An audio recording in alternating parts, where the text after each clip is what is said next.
Sadhguru, namaskaram. You mentioned in your previous discourses that 30% of the illnesses are body, while the rest are mind created. I just want to know, in case you do get an illness, how do you know that it's mind created or it's of the body? And in case it's psychosomatic in nature, what would be the emotional and the thought pattern that's behind it? How would you find that out and correct it if possible? Thank you. Suppose your right hand gets up and does funny things and smashes you, pokes your eyes, do you have an ailment or no? Yes, isn't it? For sure you have. That's exactly what your mind is doing, isn't it? It gets up, pops around, hurts you, pokes you, makes you cry, makes you suffer. Do you have an ailment or no? If your hand started poking at you, hitting you, beating you up, definitely you are sick, isn't it? Yes. So if your thoughts and emotions are poking you, strangling you, torturing you every day, aren't you sick, I'm asking? By your own definition I'm going. So, because this sickness is on, it will manifest in so many ways in the physical body. There is no question anymore.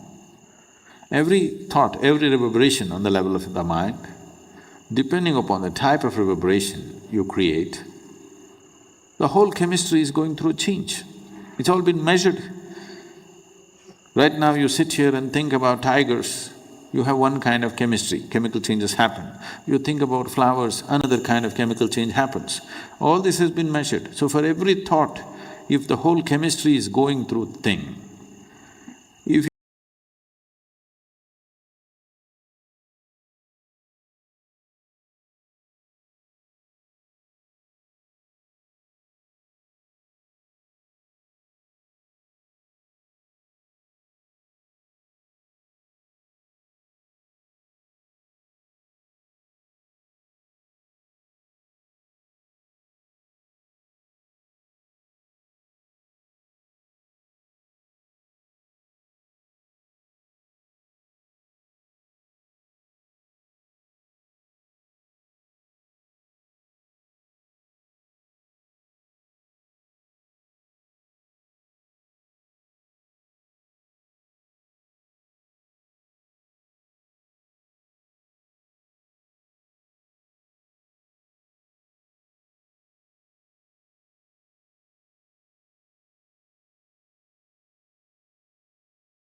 lousy soup,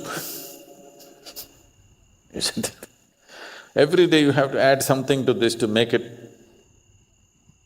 No. If you're willing, we can make this into a very wonderful soup. The chemistry is in a fantastic state. To be blissful is natural. If you do this, believe me, 70% of the ailments will vanish from the planet. Another 30%, there are many external influences which are not always in control. You cannot control that, only to some extent. So, if you're constantly creating a nasty chemistry within you, how is life within you supposed to understand you're seeking well-being? How? It's just unfair. Life within you thinks, he likes ailments and gives it to you. Yes? If you're poisoning your system from within, for which there is substantial proof, for every thought and emotion, the chemical composition of your body is changing, if you're creating poison from within you and you want to live well, how is it? Life doesn't work like that. Unless you do right things will not happen to you.